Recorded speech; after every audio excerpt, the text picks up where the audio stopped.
Do you ever feel like you're stuck in a never-ending cycle of work, spend, repeat? That's what Vicki and Joe Dominguez call the money trap in their book, Your Money or Your Life. They argue that the traditional approach to money and consumerism is a trap that keeps us in a never-ending cycle of wanting more and more. We're told that the key to happiness is buying the latest gadgets or fancy cars, but that's a lie. The authors explain that this approach to money is problematic because it doesn't account for the true cost of work. We often work long hours to afford these luxuries, sacrificing our precious time and energy in the process. The truth is, money isn't everything. We need to reframe our relationship with money and focus on what really matters in life. In the next chapter, we'll explore the cultural myths surrounding money and how they contribute to this trap. But for now, take a moment to reflect on your own relationship with money. Do you feel trapped by the cycle of work and spend? It's time to break free and start living a more fulfilling life. We've been told that money is the key to happiness and success, but is that really true? In Chapter 2, challenge the cultural myths surrounding money and its role in our lives. The authors argue that money is not inherently good or bad, but rather a tool that we use to facilitate our lives. They define money as something we trade our life energy for, meaning that we exchange our time and effort for a means of acquiring goods and services. However, our society has constructed a narrative around money that equates it with success, power, and happiness. We're bombarded with messages that tell us we need the latest gadgets, fancy cars, and luxurious vacations to be happy. But the truth is, these material possessions often bring only fleeting satisfaction. The authors encourage us to question these cultural myths and think critically about the role of money in our lives. Are we using money as a means to an end, or are we chasing after an idealized version of success that doesn't really exist? In Chapter 3, introduce the monthly tabulation, a tool for tracking expenses and calculating the real cost of work. The authors explain that most of us have no idea where our money goes, and we often underestimate the true cost of work. We may calculate our hourly wage based on our salary, but we don't take into account the extra hours we spend commuting, preparing for work, and recovering from work. The monthly tabulation helps us keep track of every penny we spend, which can be eye-opening. We may realize that we're spending hundreds of dollars a month on things we don't really need or want. By tracking our expenses, we can identify areas where we can cut back and save money. Furthermore, the authors argue that by calculating the true cost of work, we can better understand the value of our time. We can start to ask ourselves whether certain expenses are really worth the time and energy we're sacrificing to afford them. In Chapter 4, Vicki and Joe Dominguez ask a fundamental question: how much money do we really need to be happy? They argue that the relationship between money and happiness is complex and often misunderstood. The authors introduce the concept of enough, which they define as the point at which your income and your spending are at a level that brings you maximum fulfillment and happiness. They suggest that most of us have no idea what our enough level is, and we continue to pursue more money and possessions even when we don't need them. Furthermore, the authors argue that the pursuit of more often comes at the expense of our health, relationships, and sense of purpose. We may sacrifice time with loved ones, neglect our physical and emotional well-being, and feel unfulfilled in our work. So, how do we find our enough level? The authors suggest that it's a deeply personal question that requires reflection and self-awareness. We need to examine our values, priorities, and goals and ask ourselves what truly brings us happiness and fulfillment. Chapter 5 of Your Money or Your Life introduces a powerful exercise called cleansing, which can help us examine our relationship with money and clarify our values. The authors explain that many of us have deeply ingrained beliefs and emotions surrounding money that we may not even be aware of. We may feel guilt or shame about our spending habits, or we may equate money with our self-worth. The cleansing exercise involves writing down our entire financial history, including every penny we've ever earned or spent. This can be a daunting task, but the authors argue that it can also be liberating.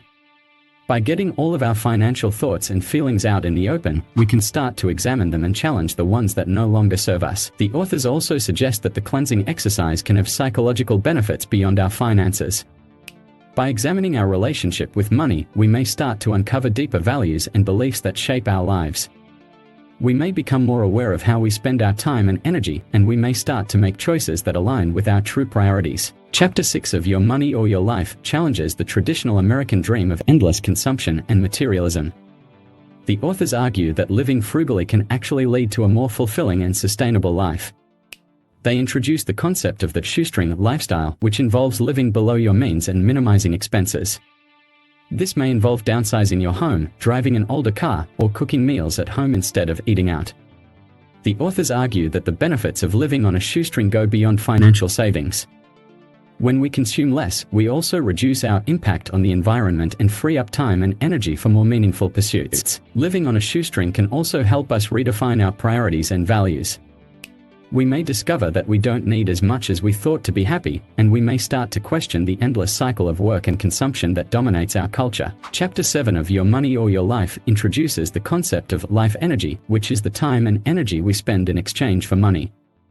The authors argue that by calculating the real value of our time, we can make more informed decisions about how we spend our lives. The authors suggest that we calculate our hourly wage by dividing our income by the number of hours we work, including commute time and other work-related tasks. We then use this hourly wage to calculate the real cost of purchases, factoring in the time and energy we spent to earn the money. By valuing our life energy in this way, we can start to make more intentional decisions about how we spend our time and money. We may choose to work less, or to pursue a career that aligns more closely with our values and passions. We may also become more mindful of our spending habits and start to prioritize experiences and relationships over material possessions. The authors argue that valuing our life energy can lead to a more fulfilling and balanced life. We can start to see money not as an end in itself, but as a means to live the life we truly want. Chapter 8 of Your Money or Your Life introduces the concept of financial independence, which is the point at which our investment income exceeds our expenses. The authors call this point the crossover point. By calculating our monthly expenses and tracking our progress towards the crossover point, we can start to see our financial independence as a tangible goal. We may choose to reduce our expenses, increase our income, or invest more aggressively in order to reach this goal more quickly. The authors argue that achieving financial independence can have profound benefits for our lives.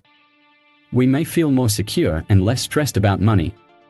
We may have more time and energy to pursue our passions and interests. And we may be able to give back to our communities and causes we care about. However, the authors caution that financial independence is not an end in itself. Rather, it is a means to living a more fulfilling and meaningful life. So, as we strive towards the crossover point, we should also be mindful of our values and priorities, and use our newfound financial freedom to create the life we truly want. In Chapter 9 of Your Money or Your Life, the authors explore various investment options and how to align them with our values. They argue that investing is not just about maximizing financial returns, but also about supporting causes and companies that align with our values and priorities. The authors discuss various investment options such as savings accounts, certificates of deposit, mutual funds, and socially responsible investments. They encourage readers to do their research and choose investments that align with their values and goals. Moreover, the authors stress the importance of diversification and risk management in investing. By spreading our investments across different asset classes, we can minimize risk and increase our chances of achieving our financial goals. Finally, the authors remind us that investing is just one part of our financial journey. It is important to keep tracking our expenses, increasing our income, and staying mindful of our values and priorities. In the final chapter of Your Money or Your Life, the authors summarize the book's main ideas and lessons. They emphasize that money is a tool for exchanging our life energy and encourage readers to examine their relationship with money to achieve financial independence and live a fulfilling life. The authors also remind us that financial independence is not just about accumulating wealth, but about aligning our spending with our values and priorities. They stress the importance of tracking our expenses and practicing conscious spending to achieve financial freedom. Moreover, the authors encourage readers to continue their financial journey and stay mindful of their values and priorities.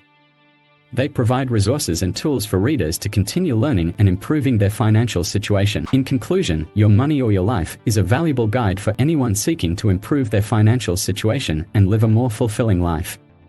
The book offers practical tips and insights for achieving financial independence, aligning our spending with our values, and creating a purposeful life.